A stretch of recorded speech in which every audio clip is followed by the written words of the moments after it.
Hər kəs salam, bu dərsimiz informatikadan kompüter qrafikası olacaq. Kompüter qrafikası təsvirlərin kompüterlə yaradılması, redaktə olunması və vizual təqdimatıdır. Yəni biz kompüter vasitəsilə ekranda şəkillər, təsvirlər və videolar yarada bilərik. Bu qrafikanın tətbiq sahələri hansılardır? Vizuallaşdırma, layihələndirmə, modelləşdirmə və qrafiki istifadəçi interfeysi. Gəlin bunlarla ayrı-ayrılıqda tanış olaq. İlk növbədə layihələndirmədən başlayacağam və bir bina üzərindən nümunə gətirərək izah eləyəcəm. Layihələndirmə prosesində təsəvvür edin ki, biz binanı tikməzdən əvvəl daşları birbaşa üst-üstə yığa bilmərik də, düzdür? İlk öncə mühəndis kompüteri açır və binanın planı, yəni çetyojunu cızır. Ekranda gördüyünüz kimi baxın xətlər çəkir ki, divar haradan keçəcək, qapı hara qoyulacaq, eni, uzunluğu və s. bunlar çetyoj üzərində quraraq plan cızır. Burada hələ ortada real bina yoxdur, sadəcə kağızlar kimi çetyoj, iki ölçülü xətlər çəkilir. Plan hazır olduqdan sonra, layihələndirildikdən sonra növbəti mərhələ gəlir modelləşdirmə. Bu mərhələdə dizayner həmin o çetyojda olan xətlərə, çəkilmiş xətlərə kompüterdə hündürlük və həcm verir. Yəni binanı üç ölçülü 3D formaya salır, fəzada qurur artıq. Əvvəl çetyoj üzərindən idi, layihələndirildikdə, modelləşdirmədə isə onun modelin qurur, 3D modelin qurur. Artıq bina kompüterin içində hazır bir oyuncaq ev kimi görünür də. Biz canla onun ətrafına fırlanıb, damına, pəncəsinə hər tərəfdən baxa bilirik. Və çetyoj model qurulduqdan sonra həmən o çetyoja, modelə baxılaraq bina tikilir. Və elə təsəvvür edin ki, bina tikildi, qutardı. Növbəti mərhələ gəlir qrafik istifadəçi interfeysi. Belə başa düşün ki, bina tikilib qutarıb, binanın içindəki liftə daxil olduğumuzu təsəvvür eləyək. Biz liftə minəndə divarda o əlimizlə bastığımız o plastik dəmir knopkalar var. O qrafika deyil də, fiziki qurğulardır. Amma müasir liftlərdə o plastik knopkaların yerinə sensorlu ekranlar qoyulur da. Həmin o ekran içində isə dizaynerlər bizim üçün bax belə rəngli şəkillər çəkir. Düzdür? Məsələn, qapını tez bağlamaq üçün bir-birinə tərəf baxan iki ox şəkli çəkirlər və yaxud da əks tərəfə qapını açmaq üçün əks tərəfə baxan iki dənə belə ox şəkillər çəkirlər ki, bir var biz belə deyək, knopkalara vuraq, fiziki olaraq qapını bağlayaq və yaxud da açaq. Bir də var ki, müasir ekranlarda bax belə bir dizaynerlər şəkillər çəkir. Biz bu düymələrə, batınlara toxunaraq onlara komanda, liftə komanda verə bilirik. Aydın oldu. Bax, bizim liftə əmr verməyimiz, liftlə ünsiyyət qurmağımız üçün ekranda çəkilmiş bu bəsit ox şəkilləri qrafik interfeysidir. Biz artıq divardakı o dəmir knopkaya yox, ekrandakı düymə şəklinə toxunuruq. Əgər bu qrafika olmasaydı, biz liftin qapısını bağlamaq üçün gərək qara ekranda uzun-uzadı proqram kodları yazmalı olarıq da. Qrafik isə hər şeyi bəsit şəkillərə çevirir və bizim işimizi asanlaşdırır. Bundan sonra növbəti mərhələ gəlir vizuallaşdırma. Vizuallaşdırma sahəsinə baxaq. Bəs bu lift daxildəki gizli məlumatları bizə necə göstərir? Baxın, təsəvvür edin ki, lift hərəkət edir. Biz liftin mühərrikinin necə fırlandığını, trosların necə dartıldığını və yaxud da liftin binanın hansı nöqtəsində olduğunu qapağı liftin içində gözdən görə bilmirik də, düzdür? Amma liftin qapısının yuxarısına qoyulmuş ekranda, baxın burada elə bir ki, bu ekranda bunu nəzərdə tutur. Burada yuxarıya doğru hərəkət edən yaşıl bir ox işarəsi görünür və lift mərtəbəni keçdikcə ekrandakı bu rəqəmlər hərəkətli şəkildə dəyişir. Məsələn, birinci mərtəbədədir, düzdür? 2-yə qalxanda, bax bu ox da hərəkət eləyir də. 2-yə qalxanda burada rəqəm dəyişir, 2 olur. 3-ə qalxanda 3 olur. Aydın oldu. Burada vizual olaraq bizə göstərir. Biz divarın arxasındakı mexaniki hərəkəti görmürük, amma ekrandakı o hərəkət edən ox şəklinə və dəyişən rəqəmlərə baxıb liftin harada olduğunu anında başa düşürük. Bax, daxildə gedən və gözlə görünməyən bir prosesi, yəni liftin hərəkətini bizə belə bəsit şəkil formasına salıb göstərmək vizuallaşdırma hesab olunur. Bunlar da kompüter qrafikasının tətbiq sahələridir. Keçək növbəti slaydımıza. Gəldik indi kompüter qrafikasının istifadə sahəsinə. Birinci sahəmiz elmi qrafikadır. Elmi qrafika kompüter qrafikasının ilk tətbiq sahəsidir. Məqsədi elmi tədqiqat obyektlərini və hesablamaların nəticələrini əyani göstərməkdir, yəni vizuallaşdırmaqdır. Bu sahədə Maple, MATLAB, MATLAB kimi proqramlarla qrafiklər və 3D modellər qurulur. Gəlin bu qaydanı elə bu qrafika üzərindən izah eləyim. Elə başa düşün ki, alimlər aylarla havanın temperaturunu ölçürlər və əllərində uzun bir rəqəm siyahısı yaranır ki, bu quru rəqəmlərə baxmaq hesabatı anlamağı çətinləşdirir. Alimlər həmin rəqəmləri bax bu yuxarıda qeyd etdiyimiz proqramlardan hər hansı birinə məlumatları daxil edirlər və proqram bu mürəkkəb məlumatları ekranda gördüyünüz vizual şəklə salır. Qrafikin bax bu sol hissəsində şaquli istiqamətdə baxan oxda istili, üfüqi istiqamətdə baxan oxda isə aylar qeyd olunub. Və bu mavi xətlə biz məlumatları rahat şəkildə vizual olaraq analiz edə bilirik. Görürük ki, burada yanvar ayında, fikir verin, yanvar ayı gəlib düşür burada, düzdür. Burada xət aşağı olduğu üçün belə başa düşürük ki, hava yanvar ayında soyuq olub. May ayında isə fikir verin, xət gəlib bura düşdüyü üçün, qalxdığı üçün xət, düzdür, may ayında hava isti olub. Amma iyul ayında gəlib düşür burada, düzdür, temperatur aşağı inib. Biz buradan qrafika baxaraq, alimlər bu qrafika baxaraq məlumatları rahat şəkildə analiz edə bilir. Yəni bir var, alimlərin araşdırma zamanı topladığı, baxanda heç nə başa düşülməyən uzun rəqəmlər və mürəkkəb hesablamalar var. Bir də var ki, elmi qrafika sahəsində alimlər uzun rəqəmləri oxumadan sadəcə vizual olaraq elmi nəticəni dərhal başa düşürlər, analiz edə bilirlər. Bu olur elmi qrafika. Növbəti sahə gəlir işgüzar qrafika. İşgüzar qrafika sahəsi müxtəlif müəssisələrdə plan, hesabat və statistik məlumatların vizual təqdimatı üçün istifadə olunur. Burada əsasən qrafiklər, dairəvi və zolaqlı diaqramlar hazırlanır. Məsələn, bir var məktəblərdə, müxtəlif müəssisələrdə idarəçilərin hazırladığı, oxumaqla bitməyən uzun hesabatlar, rəqəmlərlə dolu cədvəllər və planlar var. Bir də var ki, işgüzar qrafika sahəsində həmin o statistik məlumatların ekranda bax bu gördüyünüz rəngli, dairəvi, diaqram kimi vizual, cəlbedici və bir baxışda anlaşılır formaya salınmasıdır.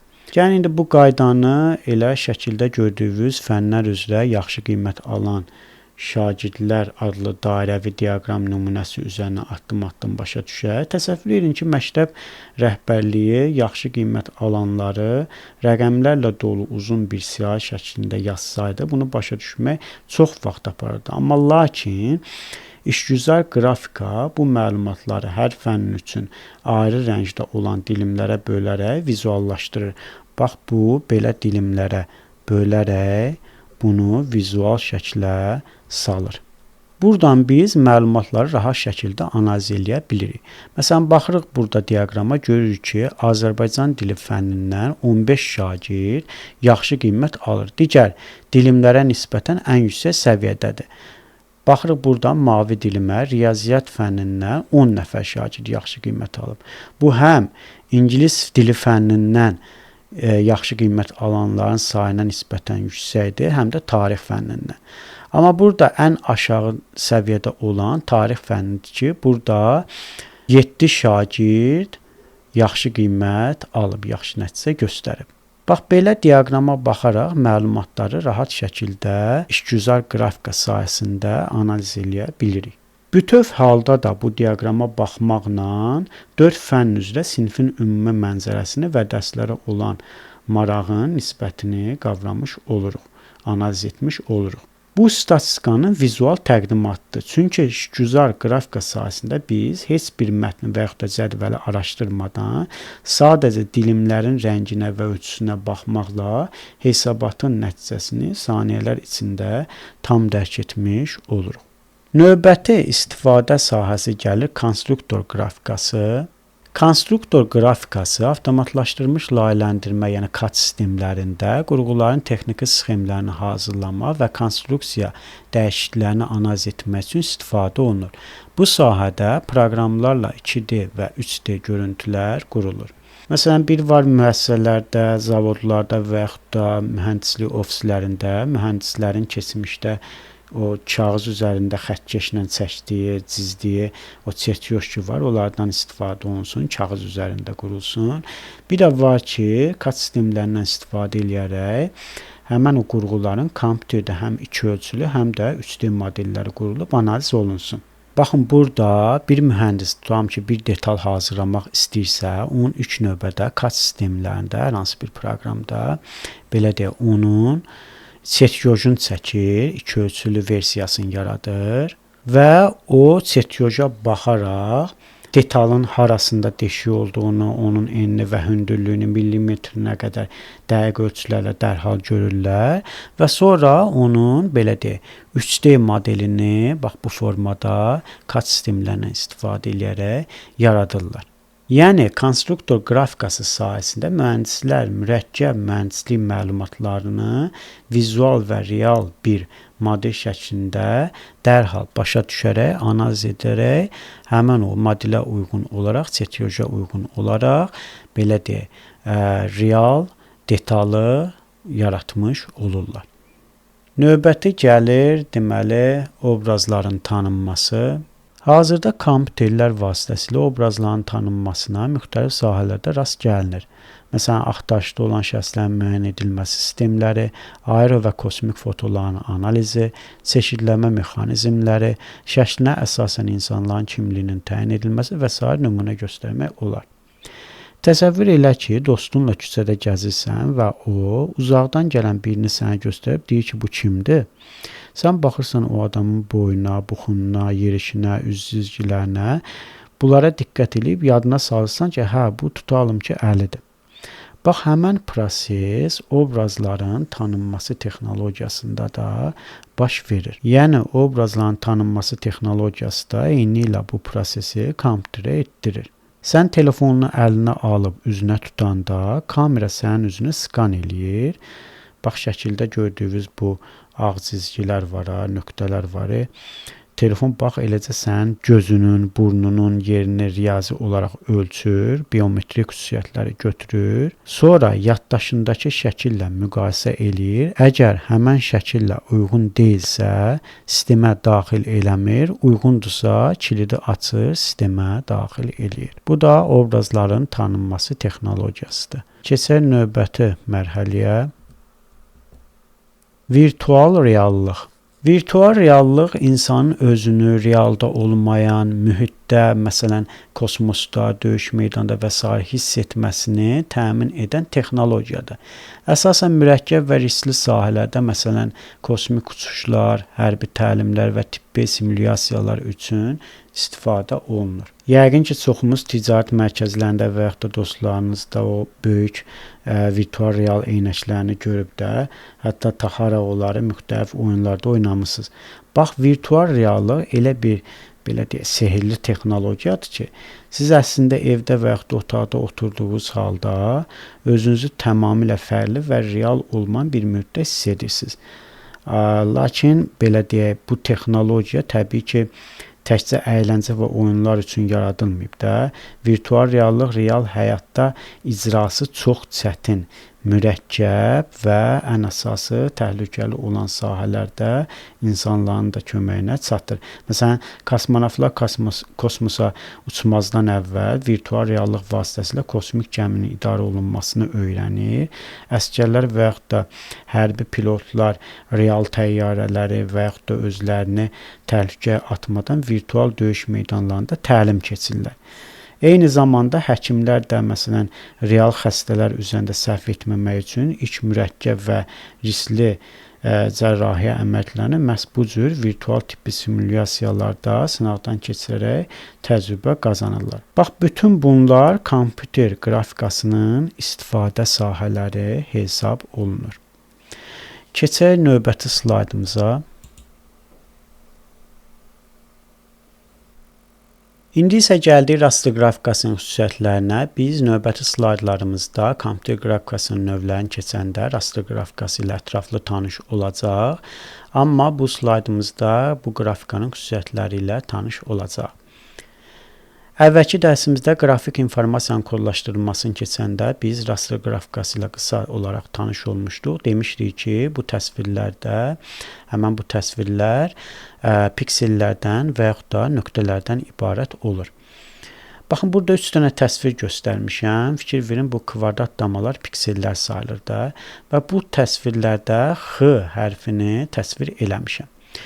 Fikir verin, hər 3 təsvirdə X hərfi fərqli formalarda görsənir. Niyə belədir? Bunu növbəti mərhələlərdə izah eləyəcəm. İlk növbədə burada raster qrafikasında mən fiziki ölçülərdən söhbət açmaq istəyirəm. Fikir verin, hər 3 təsvirdə təsvirimizin eni də uzunluğu da 2,54 santimetrdir. Düzdür. Və yaxud da deyə bilərəm ki, bu təsvirimizin eni də uzunluğu da 1 düymdür. Çünki 1 düym 2,54 santimetr olduğu üçün onu düymlə ifadə edə bilərik. Və yaxud da millimetrlə ifadə eləmək istəyirəmsə, deyə bilərəm ki, 1 santimetr 10 millimetr olduğu üçün 2,54 santimetr vuraram ona. Deyərəm ki, təsvirimizin eni də uzunluğu da 25,4 millimetrdir. Nəylə ifadə elədim mən? Santimetr, millimetr, düymlə. Və yaxud da deyə bilərəm ki, bu təsvirimizdə, birinci təsvirimizdə bir düymə 5 piksel düşür.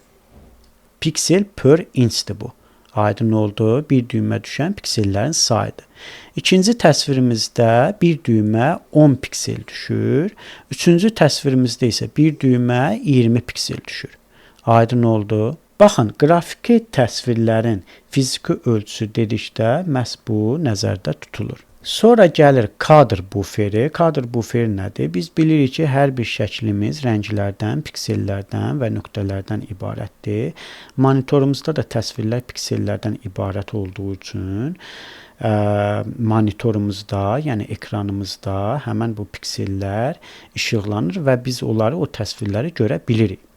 Bəs bunlar necə işıqlanır? Təbii ki, videokartın, yəni kompüterdə olan videokartın RAM-ı vasitəsilə, yəni video yaddaş vasitəsilə. Həmən bu piksel məlumatları o video yaddaşda saxlanır və monitorumuzda işıqlanaraq qalır. Videokartın video yaddaşına biz deyəcəyik kadr buferi. Məsələn, monitor şəkli göstərməzdən əvvəl bütün piksel məlumatları məhz bu yaddaş hissəsindən alır. Sonra gəlir kadr buferinin dərinliyi. Baxın, ilk şəklimizdə görürük ki, təsvirimizdə neçə dənə rəng var? 2 dənə rəng, ağ və yaşıl. Düzdür? Deməli, bizim 2 rəngimiz oldu. Biz də qrafik informasiyanın kodlaşdırılması dərsini keçəndə demişdik ki, əgər rəng sayımız n-dirsə, düzdür? Və biz burada bir rəngin yaddaşda tutduğu yeri tapmaq istəyiriksə və kompüterdə ikilik kodda işlədiyi üçün yazırdıq n bərabərdir 2 üstü qüvvətdə nə yazırdıq? N, kiçik n. Bu şəkildə yazırdıq. Burada kiçik n bir pikselin yaddaşda tutduğu yerdir və bitlərlə ifadə olunur. Və yaxud da buna rəng dərinliyi də deyirdik. Amma böyük n nə qədər rəng istifadə olunubsa, rəng sayları nə qədərsə onu ifadə edir. Məsələn, bizim təsvirimizdə neçə dənə rəng var? 2 dənə də, düzdür? Böyük n olacaq 2. Bunu necə yaza bilərik? 2 üstü 1 şəklində, düzdür? Bax, bu qüvvətdəki 1 bizə 1 pikselin yaddaşda tutduğu yeri rəng dərinliyini verəcək. Baxın, rənglərin sayının bitlərlə ifadəsini xarakterizə edən bu kəmiyyətə deyəcəyik biz kadr buferinin dərinliyi. Aydın oldu. Məsələn, əgər 256 rəng çalarından istifadə olunubsa, bunu 2/8 şəklində yaza bilərik də. Bax, bu qüvvətdəki 8 bizə 1 pikselin yaddaşda tutduğu yeri və yaxud da rəng dərinliyini verəcək və bitlərlə ifadə olunacaq. Bu da belə. Sonra gəlir, deməli, kadr buferinin ölçüsü. Burada söhbət şəklin keyfiyyətindən, yəni onun ayırd olunmasından gedir. Məsələn, yenə iş şəklimizə baxaq. Orada dedik ki, bir düymə, bax, bir düymə nə qədər piksel düşür? 5 piksel.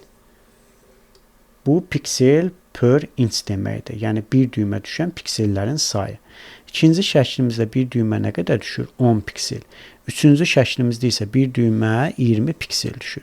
Düzdür? İkinci şəklimiz birinci şəklimizə nisbətən keyfiyyətlidir. Niyə? Çünki birinci şəklimizdə bir düymdə 5 piksel var, ikincidə 10 piksel.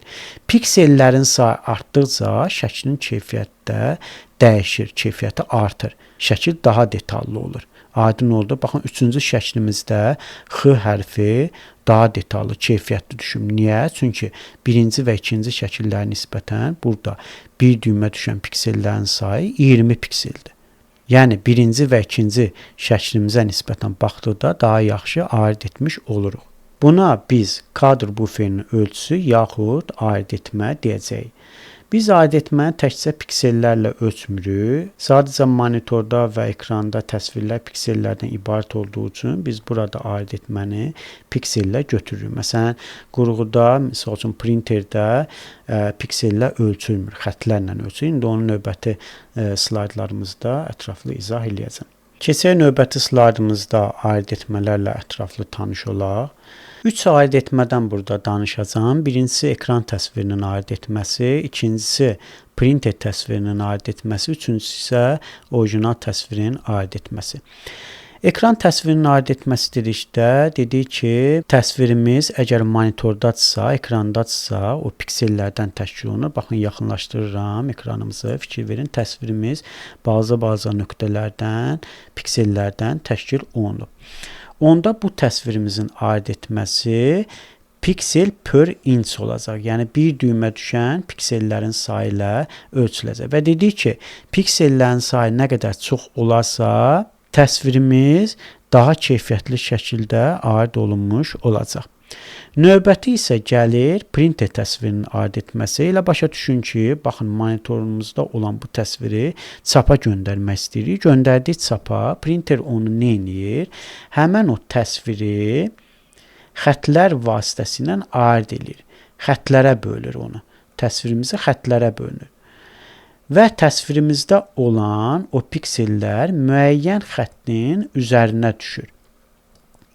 Baxın, xətlər nə qədər çox olarsa, printerimiz daha çox pikseli orada ayırd eləmiş olacaq və şəklimiz daha keyfiyyətli şəkildə çapdan çıxmış olacaq. Baxın, birinci şəklimizdə olan printer şəkli çapdan çıxardarkən xətlərə bölür də, düzdür, və o təsvirdəki piksellər müəyyən xəttin üzərinə düşür.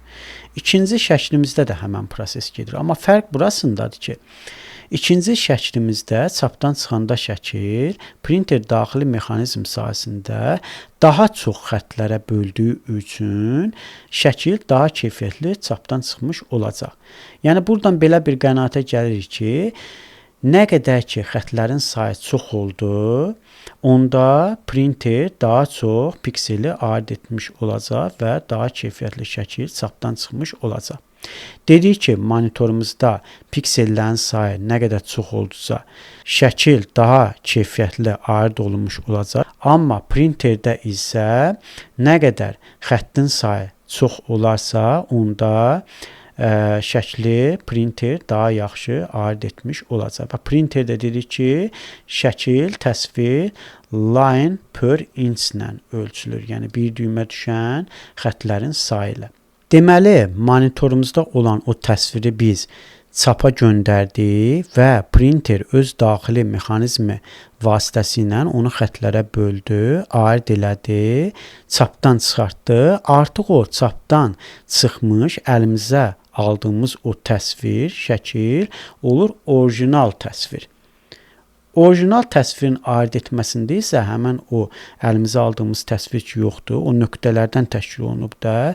Nöqtələrdən təşkil olunduğu üçün deyəcək ki, orijinal təsvirin ayırd etməsində dot per inch, yəni bir düymə düşən nöqtələrin sayı ilə ölçüləcək. Ümumiləşdirsək bunu, dedik ki, əgər təsvir monitordadsa, monitorda da piksellərdən təşkil olunub da təsvir.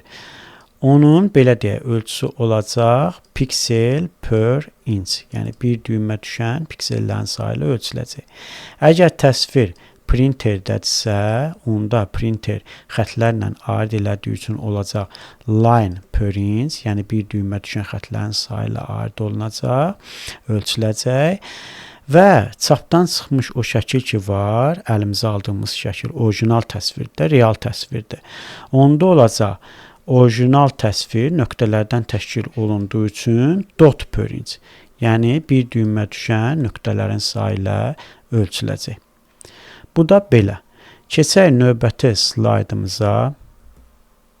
Kompüter qrafikasının 4 əsas növü var. Raster, vektor, üçölçülü və fraktal. Yəni bunların hər biri ilə ayrı-ayrılıqda tanış olaq. Raster təsvir nədir? Ekranda görüntünü əmələ gətirən nöqtələrin düzbucaqlı şəbəkəsi raster adlanır. Bunu sadə dillə izah eləsə, baxın aşağıda nümunə göstərmişəm. X hərfinin loqosu burada təsvir olunub və biz onu telefonda və yaxud da kompüterdə yaxınlaşdırdıqda, onu lupa ilə göstərmişəm. Diqqət eləsəz, burada X hərfi yaxınlaşdırdıqda kiçik kvadratlardan ibarət olunduğunu görəcəksiniz. Məhz bu kiçik kvadratlar piksellərdir və bu piksellərin bir tor formasında, yəni düzbucaqlı şəbəkə şəklində yan-yana düzülməsi bizim ekranda gördüyümüz vahid raster təsvirini formalaşdırır. Yəni raster təsvir deyəndə buradan aydın olur ki, bu təsvirlər piksellərdən təşkil olunur. Bəs raster təsvirinin üstünlüyü nədir? Raster qrafikası real görüntü göstərmək üçün idealdır, çünki o piksellərlə təbii rəng keçidlərini və incə detalları dəstəkləyir. Amma sıfırdan real, yüksək keyfiyyətli görüntü yaratmaq burada asan deyil. Baxın, aşağıdakı nümunədə insan portreti tamamilə real, canlı və incə rəng çalarları ilə zəngindir. Çünki fotoaparat bu görüntünü qeydə alarkən milyonlarla fərqli pikselin rəngini təbii şəkildə birləşdirib. Yəni raster təsvirlərdə təbii rənglərdən istifadə edib real görüntü əmələ gətirmək olar. Amma fikir versiniz, onu kompüterdə və yaxud da telefonda o təsviri yaxınlaşdırdıqda onun piksellərdən ibarət olunduğunu görəcəksiniz. Həm də yaxınlaşdırdıqda belə deyək, şəkil öz keyfiyyətini itirir, bulanıq bir vəziyyətə düşür. Onun çatışmayan cəhətidir. Təbii ki, onu növbəti mərhələlərdə izah eləyəcəm. Amma burada üstün cəhəti dedik ki, nədir? Raster təsvirlər təbii rəng keçidlərini və incə detalları dəstəkləyir. Bununla da biz real görüntülər əmələ gətirə bilirik. Raster təsvirin digər üstünlüyü, şəkillər üzərində redaktor burada genişdir. Rəng, işıq, forma və digər elementləri dəyişmə imkanı və düzəliş aparmaq bu təsvirlərdə asandır. Baxın, burada aşağıdakı nümunədə hamımızın bildiyi Photoshop proqramının görüntüsünü və orada redaktör olunan bir şəkli görürsünüz. Şəklin tam ortasındakı xəttə baxsaz, redaktordan əvvəl və sonraki fərqi hiss edəcəksiniz. Raster qrafikasında hər bir nöqtə, yəni hər bir piksel ayrı-ayrılıqda rəng daşıdığı üçün biz baxın, proqramın bu hissəsində olan paneldən istifadə eləyərək və yaxud da bu alətlərdən istifadə eləyərək rəngi, işığı, parlaqlığı istədiyimiz kimi dəyişə bilərik. Hətta ekranda gördüyünüz kimi qrafik qələmimizlə belə deyək, modelin üzündə, dodaqlarında çox rahatlıqla incə düzəlişlər də eləyə bilərik. Bax, piksellərin bu cür sərbəst şəkildə dəyişdirilə bilməsi raster şəkillər üzərində çox rahat və peşəkar düzəlişlər aparmağımıza imkan yaradır. Bu da onun üstünlüyü cəhətidir. Keçək növbətiyə. Digər üstünlük cəhəti internetdə ən çox istifadə olunan formatdır raster təsvirlər. Raster təsvirlər veb saytlar, sosial media və fotomateriallarda geniş yayılmışdır. Nümunəmizdə də görürsünüz ki, bir foto şəklin həm kompüterdə, həm telefonda, həm də əlimizdə çap olunmuş material kimi necə göründüyünü görürsüz. Bu gün internetdə gəzərkən, veb saytlara baxarkən və ya sosial mediada, məsələn Instagramda, Facebookda qarşımıza çıxan şəkillərin, profil fotoların demək olar ki, hamısı raster qrafikasıdır. Hətta telefonla çəkdiyimiz və dostlarımızla belə deyə paylaşdığımız o xatirə fotoları ya da əlimizdə tutduğumuz bu cür kağız foto şəkillər belə raster formatındadır. Yəni rəqəmsal dünyada və gündəlik həyatımızda ən çox qarşılaşdığımız internetin əsasını təşkil edən görüntülər məhz bu raster təsvirlərdir. Bu da onun üstünlüyüdür. Keçək növbətiyə. Bəs raster təsvirin çatışmazlığı nədir? Birincisi, şəkil böyüdükcə keyfiyyət aşağı düşür. Yəni təsviri yaxınlaşdırdıqda piksellər görünür və görüntü bulanıqlaşır. Əvvəlki slaydlarımızda izah eləmişdim bunu. Bu onun çatışmayan cəhətdir. Baxın, aşağıdakı nümunədə telefonun ekranında çox gözəl, rəngarəng bir təbiət mənzərəsi ilə kəpənək şəkli görürsüz də. Amma diqqət yetirsəniz burada bu şəkli yaxınlaşdıranda kəpənəyin qanadındakı o hamar xəttlər itir və hər tərəf xırda-xırda kvadrant şəbəkələrdən ibarət olur. Yəni piksellər tək-tək gözə çarpmağa başlayır. Baxın, elə bu səbəbdən də raster şəkilləri çox böyütdüyümüz zaman görüntü öz ilkin hamarlığını və keyfiyyətini itirir, kənarları kələ-kötürləşir və tamamilə bulanıq bir formaya düşür. Bu da onun çatışmayan cəhətidir. Digər çatışmazlığı ondan ibarətdir ki, yüksək keyfiyyətli şəkillər çox yaddaş tutur bu təsvirlərdə. Çözünürlük artdıqca faylın ölçüsü də böyüyür. Bu isə yaddaşda daha çox yer tutur.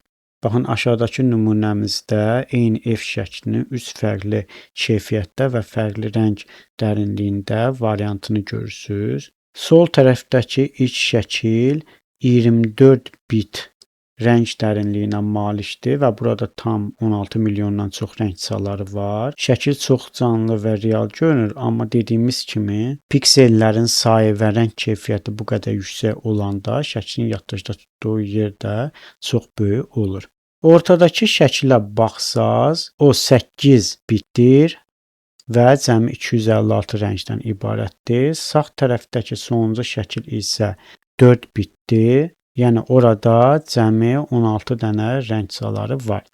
Diqqət yetirsəniz, rənglərin sayı azaldıqca, yəni bit dərinliyi düşdükcə şəkildəki o real rəng keçidləri itir. Məsələn, göy üzü və divarlar ləkə-ləkə görünməyə başlayır. Düzdür, bu 4 bitlik şəkil yaddaşda çox az yer tutur, amma keyfiyyəti tamamilə itmiş olur. Bax, raster qrafikasının əsas çatışmazlıqlarından biri elə budur. Həm keyfiyyətli, həm də az yer tutan şəkil əldə etmək olmur. Şəkil nə qədər mükəmməl və real görünürsə, yaddaşda bir o qədər çox yer aparır. Bu da onun çatışmayan cəhətidir. Keçək növbətiyə. Digər çatışmayan cəhəti yaradılması zaman və resurs tələb edir. Xüsusilə sıfırdan mürəkkəb təsvir hazırlamaq burada çətindir. Raster qrafikasında təsvirlərin yaradılması hər pikselin ayrıca işlənməsi ilə baş verdiyi üçün bu proses uzun zaman tələb edir. Xüsusilə də dəqiq və mürəkkəb görüntülər hazırlayarkən. Baxın, sağdakı nümunəmizdə monitorda bir dizaynerin sıfırdan kəpənək təsviri yaratmağa çalışdığını görürsüz. Şəkil tamamilə kiçik kvadratlara, yəni bayaq dediyimiz kimi o piksel toruna bölünüb. Bax, elə qeyd etdiyimiz kimi hazır şəkli fotoaparatla saniyələr içərisində çəkmək çox asandır. Amma kompüterdə sıfırdan belə mürəkkəb və dəqiq bir görüntünü qurmaq həddindən artıq çətindir.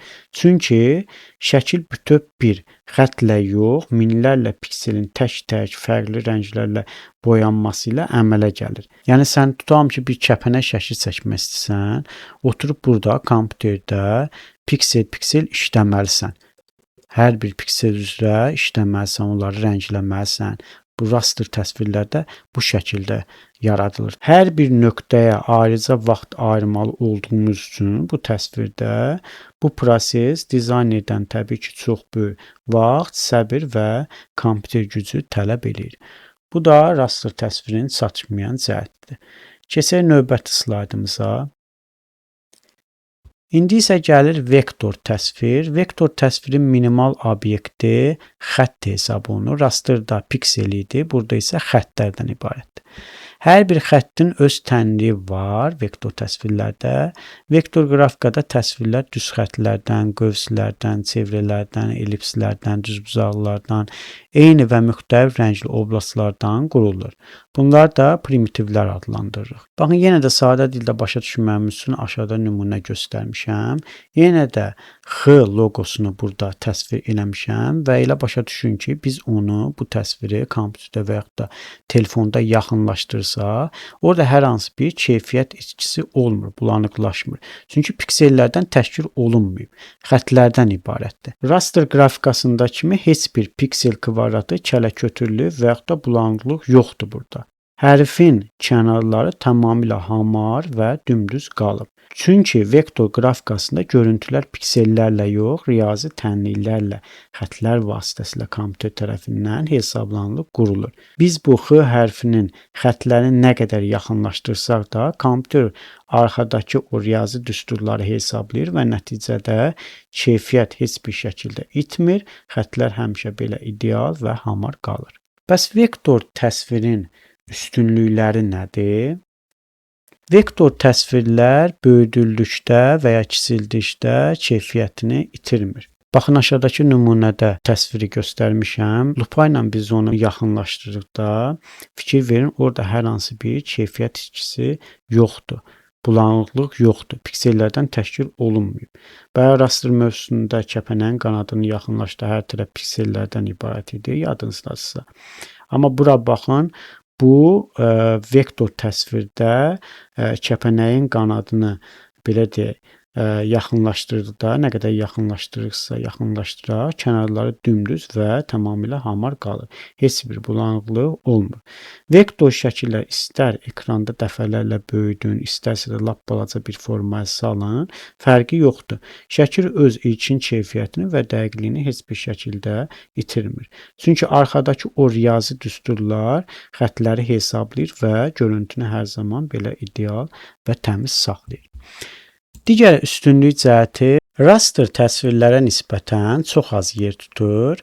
Az yer tutduğuna görə yaddaşa qənaət edir və daha sürətli işlənilir. Baxın, aşağıdakı nümunəmizdə eyni kəpənək şəklinin həm raster, həm də vektor variantı yanaşı qoyulub. Sol tərəfdəki raster kəpənəyə baxın, piksellərdən ibarətdir və yaddaşda tam 1 megabayt yer tutur. Misal üçün yazmışam bunu. Sağ tərəfdəki vektor təsvirdə isə kəpənək şəkli yaddaşda 12 kilobayt yer tutur. Aradakı fərqə baxın, çox böyük fərq var da, burada elədir. Bəs bu fərq haradan yaranır? Gəlin daha sadə bir nümunə ilə izah edeyim. Təsəvvür edin ki, biz ekranda düz bir xətt çəkirik. Raster qrafikasında hər bir piksel yaddaşda bilirik ki, ayrıca yer tutur da, düzdür? Məsələn, bizim o xəttimiz 5 dənə nöqtədən, pikseldən ibarətsə və hər nöqtə yaddaşda 1 bit yer aparırsa, deməli bütövlükdə bu xətt 5 bit yer tutacaq. Məsələn, mən raster qrafikasında bir dənə düz xətt çəkmək istəyirəm. 5 dənə pikseldən ibarətdir. O düz xətt. Düzdür, çəkdim, bu düz xəttdir. Hər piksel 1 bit yer tutduğu üçün bu xətt neçə bit yer tutacaq? 5 bit. Düzdür. İndi mən bu xətti 2 dəfə böyütsəm, piksellərin sayı da 2 dəfə artacaq da, düzdür. 10 dənə piksel olacaq. 2, 3, 4, 5, 6, 7, 8, 9, 10. Bax, böyütdüm 2 dəfə, düzdür. Bu 5 bit deyildi. Bu neçə bit olacaq? 10 bit yer tutacaq. Aydın oldu. Yəni, raster qrafikasında biz xətti böyütsək, orada piksellərin sayı da artır da, onda yaddaşda tutduğu həcmdə artmış olacaq. Amma vektor təsvirində belə deyil.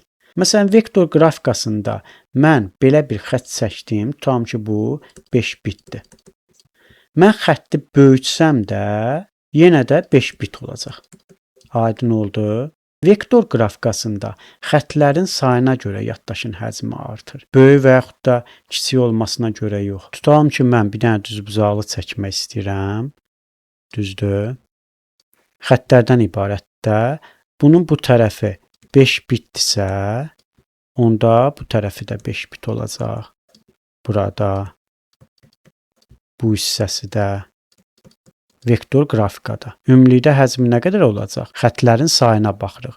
4 dənə xətt yoxdur, olacaq 20 bit.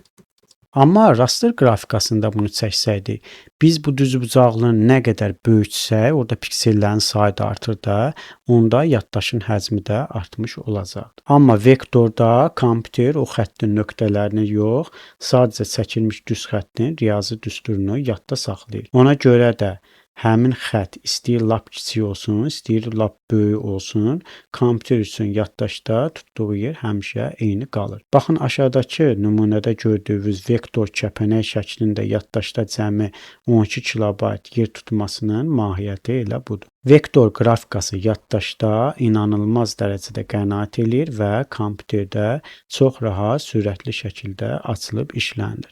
Bu da vektor təsvirin üstünlüyüdür. Digər üstünlüyü vektor təsvirləri asanlıqla raster təsvirlərə çevirmək mümkündür. Biz əlimizdəki hər hansı bir vektor şəklin sadəcə foto şəklini çəkməklə, screenshot eləməklə çox rahat və saniyələr içində raster formasına sala bilirik. Amma bunun tərsinə eləmək, yəni o pikselli raster şəkli vektora çevirmək çox çətindir və xüsusi proqramlarla tək-tək bu işlənib hazırlanmalıdır. Keçək növbətiyə. Növbəti üstünlüyü nədir? Vektor təsvirlərdə kifayət qədər mürəkkəb təsvirlər yaratmaq mümkündür. Baxın, aşağıdakı nümunədə görürsünüz, dizayner monitorda qəşəng bir mənzərə şəkli çəkir. Diqqət etsəniz, şəkildə dağlar, çay, ağaclar, bulud və günəş kimi çoxlu fərqli elementlər var. Bəs belə bir sual yarana bilər ki, vektor proqramında bu cür mürəkkəb mənzərələr çəkə bildiyimiz halda, görəsən raster şəkillərində kimi tam real, təbii bir foto görüntüsü yaratmaq olar? Təbii ki, xeyr. Tam o real foto effektini vektorda almaq olmur da. Çünki vektor proqramlarında ağlımıza gələn hər bir xırda detalı tək-tək işləyərək belə çox mürəkkəb və zəngin şəkillər qura bilirik. Amma nə qədər mükəmməl və mürəkkəb işləsək də bu şəkli, belə deyək, bu şəkil real fotodan fərqlənəcək. Daha çox illüstrasiyaya, rəsm əsərinə bənzəyəcək. Çünki real həyatdakı o sonsuz rəng keçidlərini, kölgələrini, dumanlı o havanı düz xəttlərlə, riyazi düsturlarla eynilə köçürmək qeyri-mümkündür də. Real fotolar ancaq raster qrafikasında piksellərlə mümkün olur. Vektor proqramında isə dediyimiz kimi kifayət qədər mürəkkəb təsvirlər yaratmaq mümkündür. Sadəcə bu təsvirlər real foto yox, yüksək keyfiyyətli qrafik layihələr və illüstrasiyalar olur. Bu da onun üstünlük cəhətidir. Keçək növbətiyə. Deməli, burada da digər üstünlük cəhəti vektor təsvirlər yüksək çap keyfiyyətinə malik olur, aydın və peşəkar görünüş təmin eləyir. Baxın, aşağıdakı nümunədə görürsünüz, printerdən çıxan kağızın üzərində bir smaylik şəkli var. Biz bu smayliki vektor formatında çəkdiyimiz üçün o kağız üzərində olduqca aydın, xəttləri isə dümdüz və təmiz çıxıb. Bax, bu xüsusiyyət çap işində ən vacib məsələlərdən biridir. Təsəvvür edin ki, raster formatında olan kiçik bir loqonu böyük bir banerə və yaxud da afişaya çap etmək istəyirik. Onu biz böyüdəndə hər tərəfi pikselləşəcək, bulanıqlaşacaq və çapda çox pis, kələ-kötür görünəcək. Amma vektor təsvirlərində belə bir problem yoxdur. Ölçünü nə qədər böyüdürsə böyüdün, istəyir balaca bir vizi kart üçün, istəyir binanın üzərinə vurulacaq nəhəng bir o reklam üçün. Hər zaman eyni aydınlığı, eyni belə deyək, yüksək çap keyfiyyətini və peşəkar görünüşünü qoruyub saxlayacaq. Bu da onun vektor təsvirin üstünlük cəhətidir. Bəs çatışmayan cəhəti nədir? Vektor qrafikasında raster qrafikada olduğu kimi müxtəlif vizual effektlərin tətbiqi mövcud deyil. Aşağıdakı nümunədə olan Photoshop və Illustrator proqramları arasındakı müqayisəyə baxaq. Sol tərəfdə Photoshop, yəni raster qrafikası, sağ tərəfdə isə Illustrator, yəni vektor qrafikası var. Şəkildən də gördüyünüz kimi Photoshopda hər növ real vizual effekti, rənglərin təbii qarşımasını rahatca ala bilirik, amma Illustratora keçəndə iş tam dəyişir. Rasterdakı o təbii kölgələri, real görüntüləri vektorda eynilə vermək olmur. Bu vektorun ən böyük çatışmayan cəhətidir. Vektor qrafikasında işlədiyimiz üçün biz şəkillərə zəngin effektlər, tam real görünüş verə bilmirik. Görüntülər belə deyək də həmişə daha sxematik və cizgi filmi üslubunda, illüstrasiya formasında üslubunda olur. Baxın, Photoshop proqramında hazırlanan bu mənzərə gözü real mənzərəyə oxşayır, amma vektor proqramda, illüstratorda hazırlanan mənzərə isə qeyd etdiyimiz kimi daha çox cizgi film üslubunda, illüstrasiya formasında, üslubunda olur. Bu da onun çatışmayan cəhətidir. Digər çatışmayan cəhəti raster şəkli tam formada vektora çevirmək demək olar ki, mümkün deyil. Bəs bunun üçün hansı proqramlar var? Rasterdan vektora keçmək üçün Adobe Streamline və Corel Trace proqramlarından istifadə edirik. Amma vektor proqramlarında hazırladığımız təsviri rastera çevirmək üçün dedik ki, sadəcə screenshot edirik, həmin vektor təsvir anındaca raster şəklinə çevrilir. Bu da belə. Keçək növbəti slaydımıza. Gəldik üçölçülü qrafikaya. Üçölçülü qrafika belə deyək, üçölçülü məkanda obyektlərin və səhnələrin həzmli təsvirlərinin və ya videolarının hazırlanması üçün istifadə olunur. Sadə dillə desək, biz burada kompüterdə sanki real dünyada kimi obyektlər yaradırıq. Yəni onlara həcm veririk və müxtəlif bucaqlardan onlara baxa bilirik. Məsələn, aşağıda gördüyünüz nümunədə maşın modelinə diqqət yetirək. Baxın, 4 hissəyə bölünüb. Burada təkcə iki ölçülü bir şəkildir. Fəzada olan hər tərəfi belə deyək, düşünülmüş detallı bir 3D obyekti yaradılıb. Biz bu avtomobili proqramın içində istənilən tərəfə fırlada, müxtəlif bucaqlardan görünüşünü tənzimləyə və hətta onu sanki real bir studiyada olduğu kimi işıqlandıraraq animasiya halına gətirə bilirik. Yəni 3D qrafika bizə xəyalımızdakı obyektləri virtual aləmdə canlandırmaq imkanı verir. Üçölçülü kompüter qrafikasının yaradılması prosesini 3 əsas mərhələyə ayırmaq olar. Birincisi modelləşdirmə, ikincisi tərtibat və animasiya, üçüncüsü isə rendering. 3D modelləşdirmə adlandırılan birinci mərhələdə obyektin modeli, yəni forması yaradılır. Yəni bu işin təməlidir və burada biz obyektin 3D modelini qururuq, obyektin belə deyək, skeletini yaradırıq. Baxın, burada şəkildə göstərmişəm. İkinci mərhələdə isə tərtibat və animasiyadır. Burada obyektlərin hərəkəti və bir-birinə nəzərən yerləşməsi təsvir olunur. Baxın, burada göstərmişəm. Yəni bu mərhələdə forması hazır olan obyektləri virtual fəzada lazımi yerlərə yerləşdiririk. Obyektlərin bir-birinə nəzərən harda duracağını və necə hərəkət edəcəyini planlaşdırırıq. Nəhayət, rendering adlandırılan üçüncü mərhələdə obyektin yekun obrazı yaradılır. Yəni bu final mərhələsində onun ən böyük özəlliyi odur ki, renderingə qədər biz sadəcə obyektin karkasını görürdük, amma rendering zamanı kompüter işə düşür, bütün detalları, yəni rəngi, işığı və kölgələri hesablayaraq obyektin tam real obrazını ortaya çıxarır. Baxın, burada birinci mərhələdə biz modelləşdirdik, skeletin yaratdıq modelin. İkinci mərhələdə olan harada yerləşəcəyini tənzimlədik. Üçüncü mərhələdə isə obyektin real obrazını ortaya çıxardıq. Sonra gəlir avtomatlaşdırılmış layihələndirmə sistemləri. Burada da biz 2D, 3D modellər yarada bilirik. Avtomatlaşdırılmış layihələndirmə sistemləri layihə və konstruktor işlərinin daha səmərəli şəkildə yerinə yetirilməsi üçün istifadə edilir. Bu tip sistemlər memarlıq, maşın qayırma və cihaz qayırma kimi sahələrdə geniş istifadə olunur. CAD proqramlarına nümunə olaraq AutoCAD, ArchiCAD, OrCAD, MATCAD və digər oxşar tətbiqləri göstərmək olar. Baxın, aşağıdakı iki nümunəyə baxsaq, sol tərəfdəki AutoCAD proqramına aiddir, sağ tərəfdəki MATCAD proqramına aiddir. Sol tərəfdə bir binanın layihəsi və onun xətt-xətt üçölçülü modeli yığılır. Sağ tərəfdəki isə MATCAD-da mürəkkəb hesablamaların və fiqurların riyazi olaraq fəzada necə qurulduğu göstərilib. Bax, əsas məsələ nədir burada? Bu proqramlar mühəndislərin və memarların işini çox asanlaşdırır. Yəni onlar hər hansı bir binanı və yaxud da detallı kağız üzərində əllə çəkmək yerinə birbaşa kompüterdə dəqiqliklə çox sürətli şəkildə layihələndirə bilirlər. Bu da belə. Keçək növbəti slaydımıza. İndi isə gəldik fraktal qrafikaya. Fraktal qrafika riyazi düsturlar əsasında formalaşan mücərrəd təsvirdir və əsasən animasiyaların, kompüter oyunlarının və digər vizual layihələrin yaradılmasında istifadə olunur. Yəni bu növ qrafika digər qrafiklərdən fərqli olaraq rəsm çəkməklə deyil, yəni proqramlaşdırılmış riyazi tənliklərin köməyi ilə yaradılır və hər bir xırda detalın bütününün kiçildilmiş forması kimi təkrarlanması nəticəsində mükəmməl simmetriya və mükəmməl vizual harmoniyaya malik mücərrəd təsvirlər formalaşır.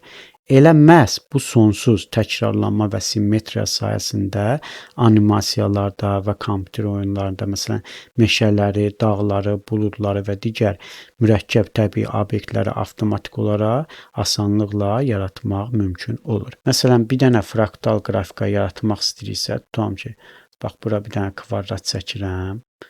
Bu kvadratın kənarlarına da, künclərinə də, küncdəki nöqtələrə də onun kiçildilmiş formasını çəkirəm. Bax belə. Belə kiçildilmiş formasını çəkirəm. Və həmən çəkilmiş o kvadratların da küncləri, küncdəki nöqtələrinə onların kiçildilmiş versiyasını çəkirəm.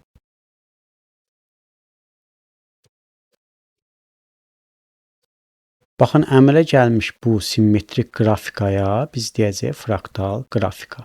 Müxtəlif fraktal təsvirlər yaratmaq olar. Baxın, bu cürə təsvirlər yarada bilərik və yaxud da bu şəkildə təsvirlər yarada bilərik. Bu təsvirlər mürəkkəb vizual harmoniya şəklində, baxın, fikir verin, formalaşıb. Və yaxud da fikir verin, kompüter oyunları üçün belə bir təsvirlər, fraktal təsvirlər hazırlaya bilərik və yaxud da animasiyalar düzəldə bilərik və s. Keçək növbəti slaydımıza. İndi isə gəldik raster, vektor, üçölçülü fraktal redaktorlara aid proqramlarla tanış olmağa. Raster proqramlarına aiddir Paint, PaintNet, Adobe Photoshop, Adobe Photo Paint, Picture Publisher, Corel Photo Paint, Star Office Image, Corel Painter, Photostyler, TuxPaint və GIMP proqramları raster redaktorlara aid proqramlardır. Əgər proqramın adında Paint, Photo və yaxud da Picture sözləri görsəniz, bilin ki, bunlar raster qrafikasına aiddir. Vektor redaktorlara aid isə proqramlar bunlardır. Corel Draw, Adobe Illustrator, Macromedia Freehand, Microsoft Word proqramında olan şəkil aləti, OpenOffice.org Draw, Adobe Flash, Inkscape, Stencil proqramları vektor redaktorlara aid proqramlardır. Burada da əgər proqramın adında Draw, Illustrator və yaxud da Freehand sözlər ki gördünüz, bilin ki, bunlar vektor redaktorlara aid proqramlardır. Sonra gəlir üçölçülü və fraktal redaktorlara aid proqramlar. Üçölçülü redaktorlara aiddir Autodesk 3D Studio Max, Autodesk Maya, NewTek Lightwave, Softimage XSI, Rhinoceros 3D, Cinema 4D, Blender, ZBrush, K3D və Wings 3D proqramları üçölçülü redaktorlara aid proqramlardır. Fraktal redaktorlara aid proqramlar isə Ultra Fraktal, Fraktal Explorer, House Pro, Art Doubler, Apophysis və Mystica proqramları fraktal redaktorlara aid proqramlardır. Üçölçülü redaktorlu proqramlarda əgər tərkibində proqramın adında 3D, 4D gördünüzsə, bilin ki, onlar üçölçülü redaktorlara aid proqramlardır.